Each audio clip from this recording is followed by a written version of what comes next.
코웃은 1957년에 Observations on the Psychological Functions of Music, 우리말로 하면 음악의 심리적 기능에 대한 고찰이란 논문에서 음악에 대해서 논의하였습니다.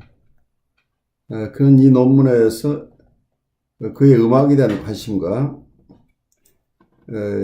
그분이 불안정한 정신상태, precarious mental states라고 부른 우리 사람들의 심리 구조에 대한 관심을 통합시키고자 했습니다. 코웃은 불안정한 심리와 음악의 관련성에 대해서 여기에서 논의했는데, 이 논문에서 명목상 주제는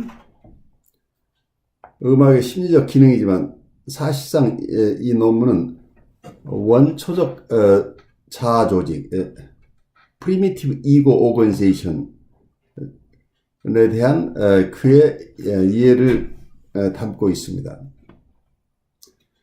보통 이고 사이콜로지스트들은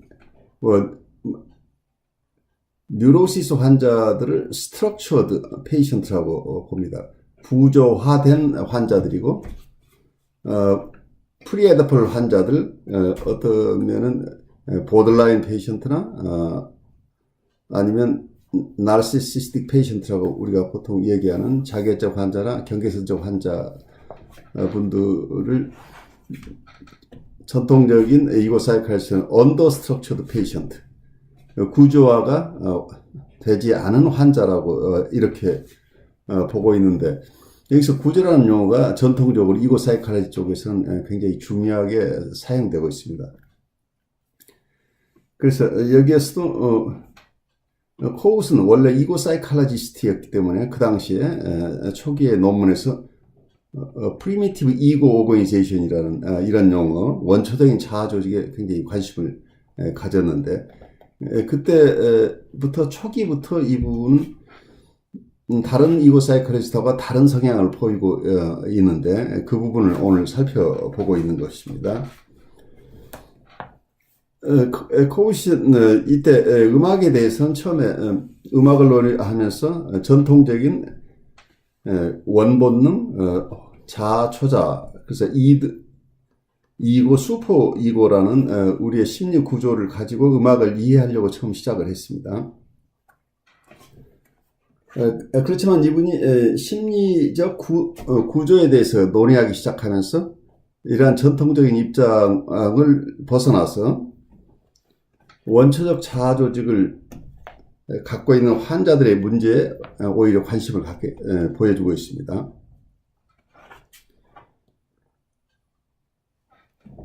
코웃은 이런 원초적인 자아 조직을 가진 환자들은 정서적 응집성, emotional cohesion이라고 표현하고 있습니다. emotional cohesion이라는 것은 정서적 응집성을 유지하기 위해서 아주 애를 쓰고 있으면서도 이분들은 신경증이나 정신증적 증상을 보이지 않는다고 이렇게 관찰했습니다.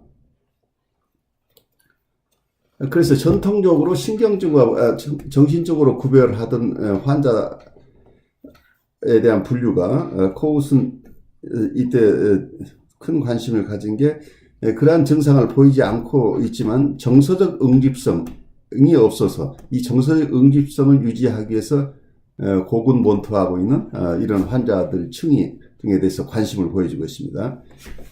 그래서 코웃은 이때 이런 얘기를 합니다. 심리 경제적으로 신경증 또는 정신증 증상 형성과 관련되지 않은 다른 형태의 정신병리가 있다, 이렇게 얘기를 하면서 이런 사례들을 연구해 보면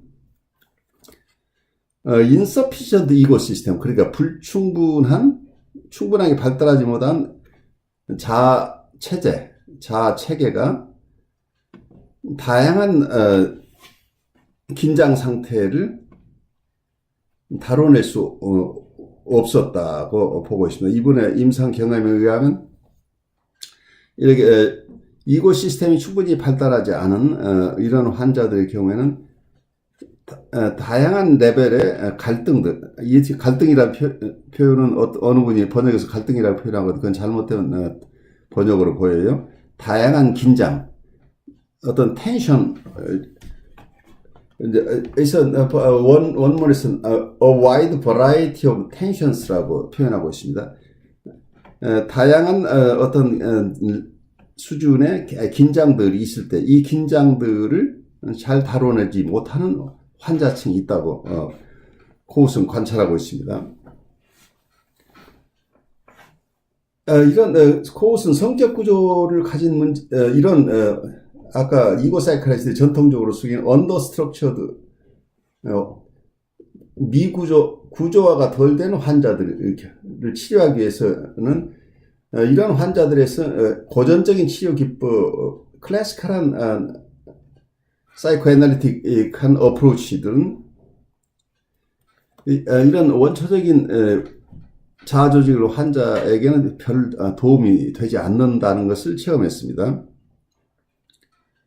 그래서 이러한 고전적인 치료 기법을 이런 환자들이 사용하는 경우에는 대부분 심리치료자와의 친밀감을 형성하는 것에 의해서 도움을 받거나 심리치료자가 아주 막강한 힘을 가진 사람으로 드러남으로써 그걸 통해서 환자가 간접적으로 도움을 받긴 하지만 전통적인 방법에서의 해석이나 설명, 그래서 어떤 치료자가 주려고 하는 치료자가 전해주려고 하는 내용, 해석을 통하는 어떤 컨텐츠라고 할까요? 우리 설명이나 해석의 내용을 통해서, 말의 내용을 통해서 이분들은 어떤 도움을 받지 않는다는 얘기죠. 아까 어떤 환자 이런 분들은 치료자와의 친밀감 형성을 통해서 도움을 받거나 아니면 치료자가 아주 뛰어난 사람이라는 이런 인식이 이분들에게 간접적으로 도움을 주긴 하지만 이 해석이라는 방법이나 설명이라는 전통적인 방법으로는 이분들은 큰 도움을 받지 못한다고 보고 있어서 나중에 코웃이